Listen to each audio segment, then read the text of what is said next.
Sejam todos muito bem-vindos a mais uma exploração profunda. Com um entusiasmo imenso que a gente dá início à sexta etapa da nossa grande imersão na série Conjugalidade. É uma jornada e tanto até aqui, né? Nossa, sem dúvida. E para quem tem acompanhado essa nossa caminhada de perto, sabe que a gente está exatamente no ponto do meio da análise do capítulo 1. Aquele capítulo com o título maravilhoso de A Complexidade de Ser Humano. Exato. É uma caminhada monumental desenhada para ter 11 partes no total. Mas antes da gente dar o próximo passo hoje, eu acho fundamental a gente fazer uma pausa rápida para olhar a estrada que a gente já percorreu. Até para situar quem está chegando agora ou quem precisa refrescar a memória. Com certeza. A gente começou quebrando uns paradigmas bem pesados com a consciência do morrer e casamento. Que foi intenso. Muito.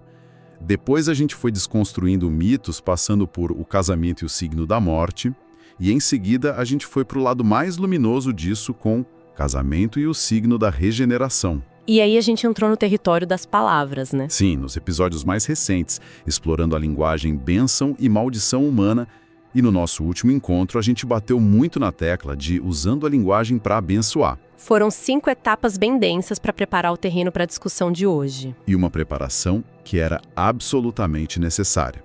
Porque tudo isso serve de alicerce para a espinha dorsal do livro Amar é Comportamento, do psicólogo Frank Ribeiro. Que é a nossa obra de referência aqui. E o grande choque de realidade dessa análise, o que a gente precisa manter no radar a todo instante, é essa mudança radical de paradigma em relação à palavra amor. A premissa abandona quase por completo o substantivo amor, não é? Exatamente. Aquele conceito romântico que paira no ar, tipo uma nuvem que cai sobre as pessoas como se fosse um feitiço ou um dom inato. A lente aqui está 100% focada no verbo amar. No verbo. Porque amar exige intencionalidade, exige suor, exige esforço. Amar é, na sua essência mais crua, puro comportamento. E é com essa mentalidade bem ancorada que a gente chega no tópico de hoje. O tópico 1.6 da obra, que traz um conceito muito exclusivo. Na verdade, a gente está lidando com o assunto de tese de doutoramento do autor, a devocionalidade neural.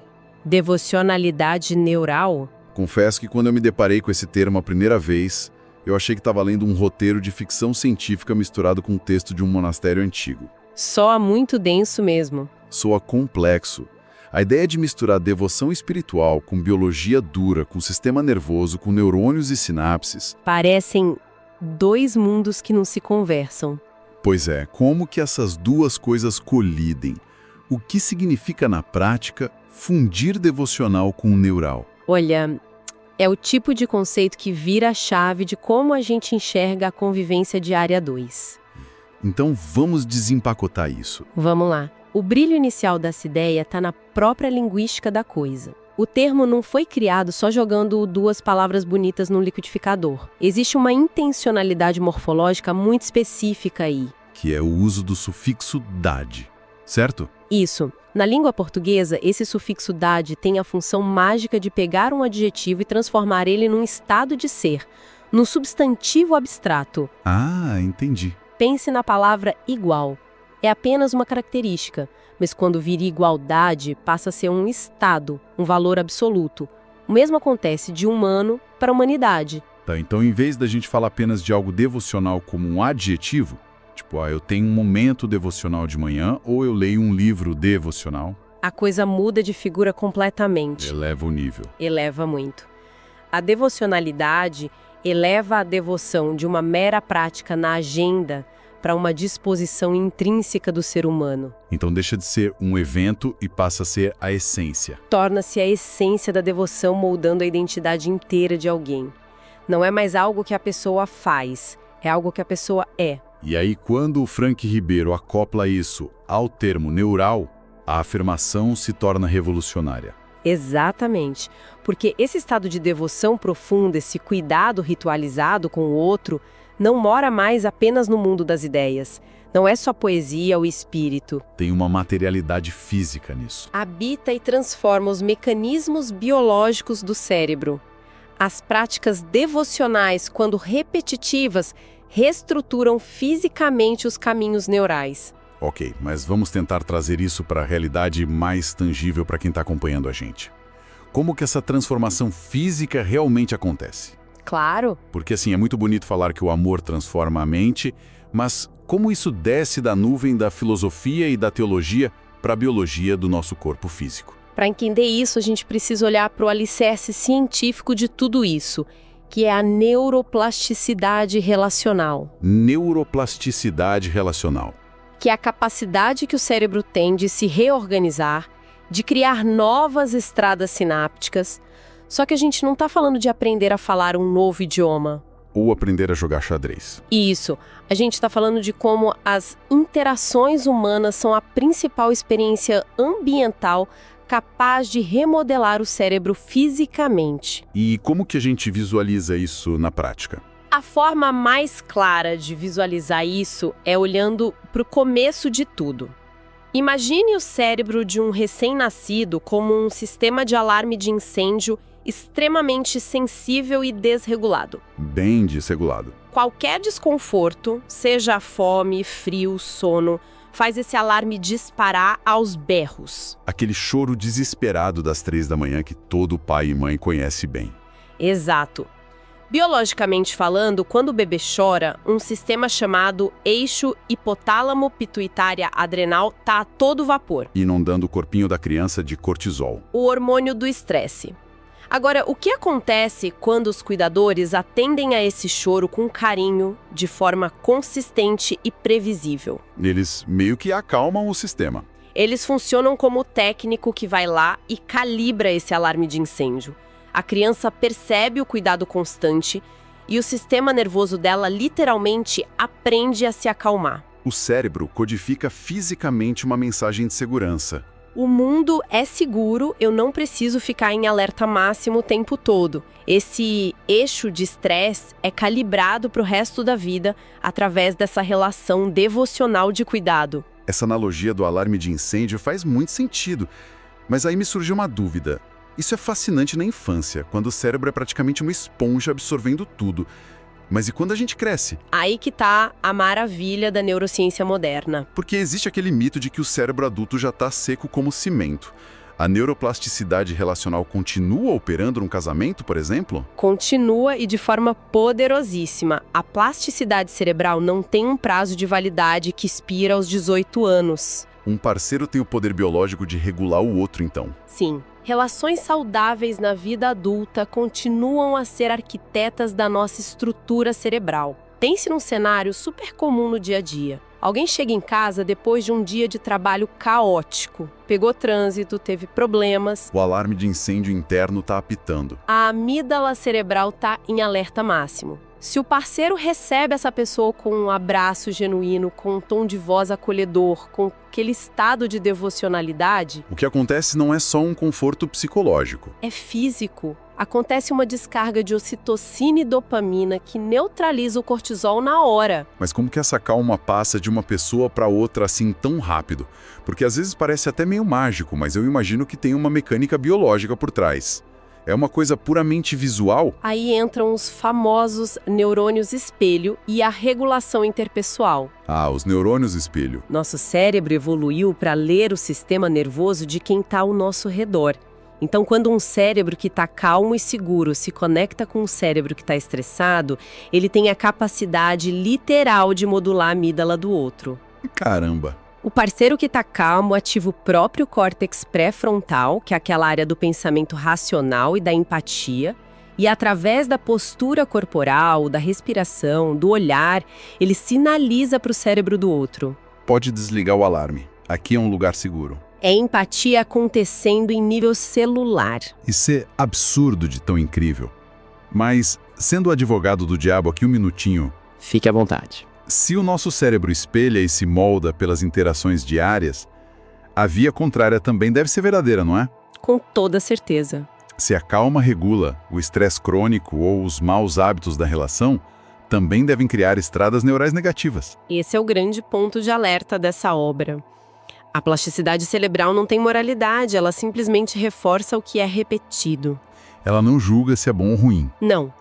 Relacionamentos marcados por negligência, por indiferença ou conflitos constantes fortalecem circuitos de hipervigilância e de medo. O alarme de incêndio fica viciado em disparar por qualquer coisinha. Exatamente.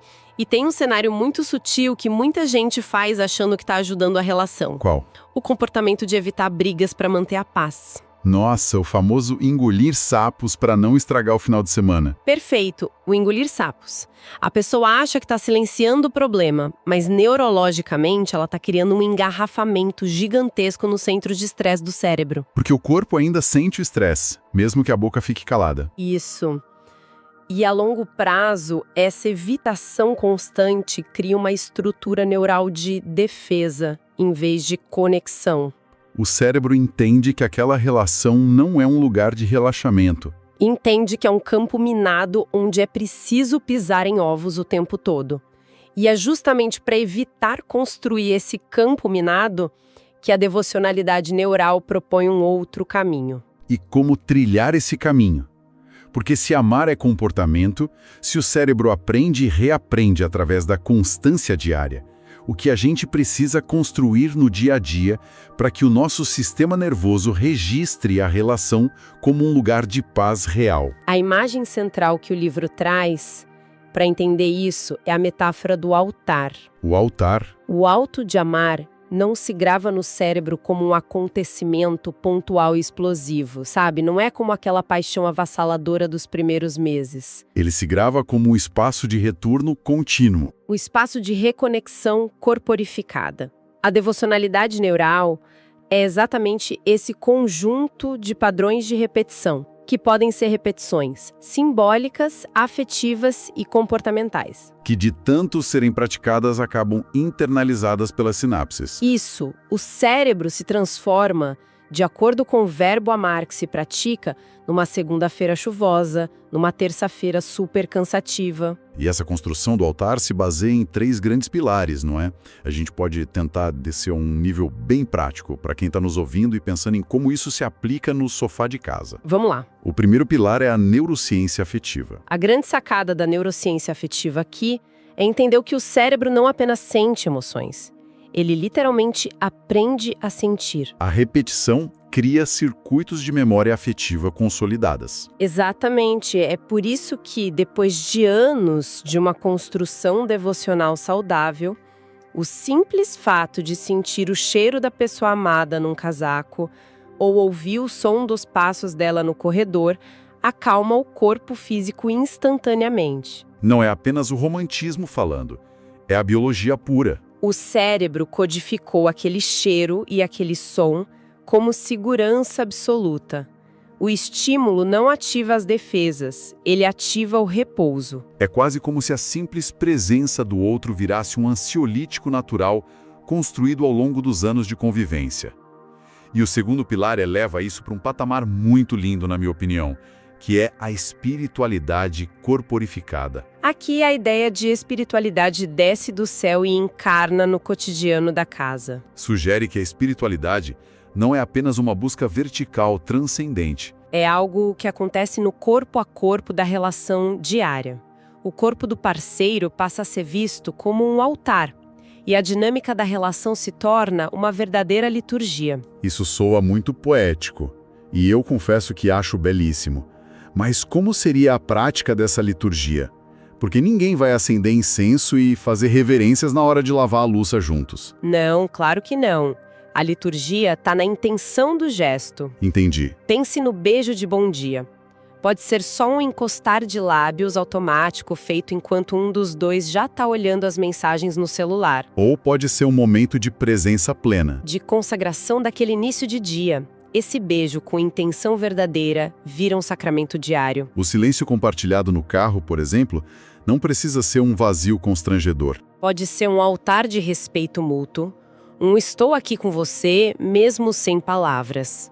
Há estudos neurocientíficos mostrando inclusive o aumento de ondas cerebrais θ. Aquelas ondas ligadas a estados contemplativos mais profundos. E isso mesmo, elas aumentam durante esses momentos de conexão intencional e silenciosa entre casais. O divino se manifesta na intenção do cuidado rotineiro. O comportamento diário se torna a expressão da fé vivida. É aquela ideia poderosa de que Deus se faz gesto. O abstrato ganha carne na forma como eu trato quem está do meu lado. Perfeito. Mas aí, conectando com o terceiro pilar, que é a psicologia do comportamento amoroso, eu sinto que eu preciso fazer um questionamento aqui. Pode fazer. Se a gente transforma o amor nessa disciplina diária, num repertório treinável que exige toda essa repetição intencional, a gente não corre o risco de matar a espontaneidade? Por que você diz isso? Porque o grande medo de muita gente é justamente a rotina engolir a paixão. Olha, esse é um dos maiores e mais perigosos mitos sobre relacionamentos. A ideia de que espontaneidade é a rainha do amor verdadeiro e que a rotina é a grande vilão. Exatamente.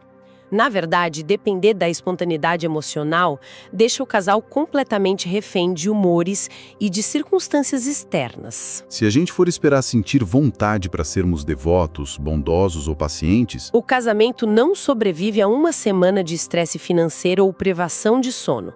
É aí que a psicologia do comportamento amoroso salva a pátria da relação. porque ela tira o peso do que a gente está sentindo no calor do momento e coloca o foco no que a gente escolhe fazer. Exatamente. Amar deixa de ser um destino cósmico e incontrolável e passa a ser repertório adquirido. É observável, é treinável. Se você não sabe comunicar frustração sem gritar ou ser sarcástico, isso é um comportamento que pode e deve ser desaprendido e substituído. O cérebro não registra boas intenções esporádicas de domingos felizes. Ele registra os padrões consistentes de segunda a sábado. A disciplina diária é o que constrói a base segura para que, aí sim, a espontaneidade floresça.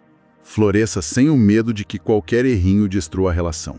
O substantivo romântico precisa morrer para que o verbo disciplinado possa viver. Uma excelente forma de resumir. Fazendo um resumo mental até aqui para nossa audiência, a gente sai do amor hollywoodiano e entra no amor operário, que constrói neurônio por neurônio a casa onde a relação vai morar. É o trabalho braçal da conjugalidade. E isso nos leva à grande síntese de toda essa exploração que o Frank Ribeiro traz. A devocionalidade neural existe na prática em 4 dimensões fundamentais, que operam todas juntas. Vamos dar nome aos bois e exemplificar cada uma delas? Porque é aqui que a ficha cai de vez. Vamos lá, primeira dimensão. A primeira é que é devocionalidade porque existe a sacralidade. Pensa no cenário de alguém preparando um café pela manhã para o outro. Fazer o café pode ser só uma tarefa doméstica chata. Mas se há devocionalidade, a pessoa prepara aquele café pensando, eu estou entregando conforto para quem eu escolhi amar. A relação não é tratada como um acidente, mas como um altar diário. Existe reverência na banalidade. O cuidado transformado em intenção sagrada. O gesto simples carrega um peso enorme. E a segunda dimensão entra logo em seguida. É neural porque existe codificação biológica. E aqui é a recompensa de quem faz o café com intenção. Aquele esforço não se perde no vácuo. Ao receber esse cuidado continuamente, o cérebro da outra pessoa está literalmente consolidando sinapses de segurança. Não estamos falando só de psicologia abstrata. Estamos falando de reescrever a arquitetura do cérebro. A biologia da permanência e da confiança se materializa ali. O cérebro se torna fisiologicamente mais calmo e resiliente por causa dessa repetição diária do café, do beijo, da atenção. Isso nos leva à terceira dimensão. É conjugal, porque existe a escolha diária. Porque ninguém é fácil de conviver todos os dias. Ah não, com certeza não.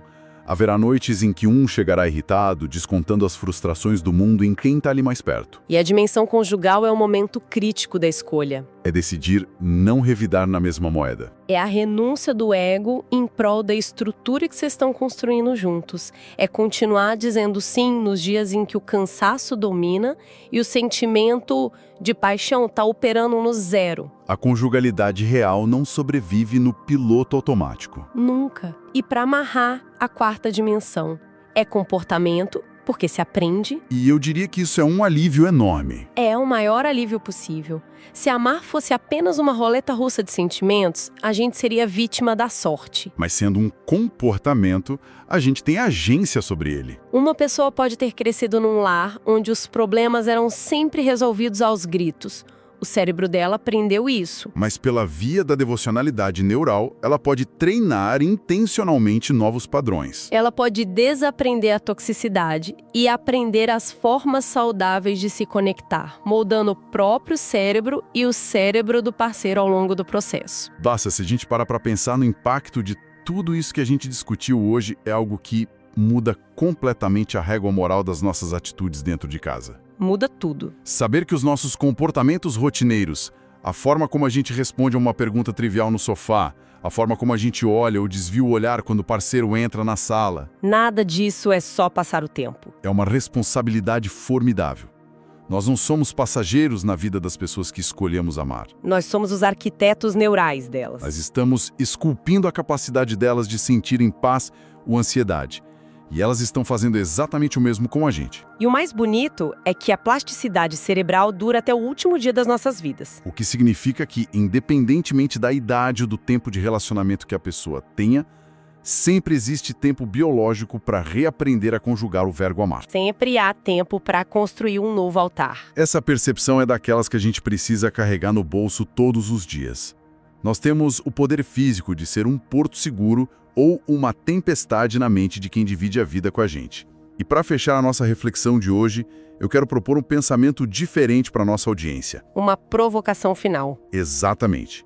Nós falamos muito sobre como a constância, a repetição e a intenção direcionadas ao outro constroem esses altares no cérebro. Certo. Mas se olharmos para o nosso estilo de vida moderno, se o nosso cérebro é fisicamente moldado pelas repetições diárias e pela nossa atenção focada, Onde você quer chegar? o que acontece hoje em dia, quando a nossa maior e mais constante repetição diária é olhar para as telas dos nossos celulares? Nossa, isso é um ponto fortíssimo. Se a devocionalidade exige presença plena e liturgia nos pequenos gestos com o outro, será que a gente não está perdendo a nossa capacidade neurológica de devoção ao parceiro para sermos devotos solitários a um algoritmo de rolagem infinita? A gente terceiriza a nossa neuroplasticidade para a tecnologia. Exato.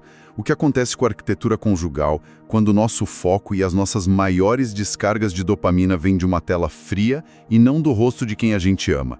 Fica aí a provocação para repensarmos para onde estamos direcionando a nossa neuroplasticidade diária. É uma semente que incomoda, mas que precisa ser plantada. Com certeza. Pessoal, a nossa longa jornada pelo capítulo 1 chegou apenas à metade. O mergulho nas águas profundas do comportamento humano continua na nossa próxima análise. Fica aqui o meu imenso agradecimento pela companhia, pelas reflexões e pela escuta atenta de quem divide esse espaço com a gente. Muito obrigada a todos e até a próxima. Até a próxima exploração.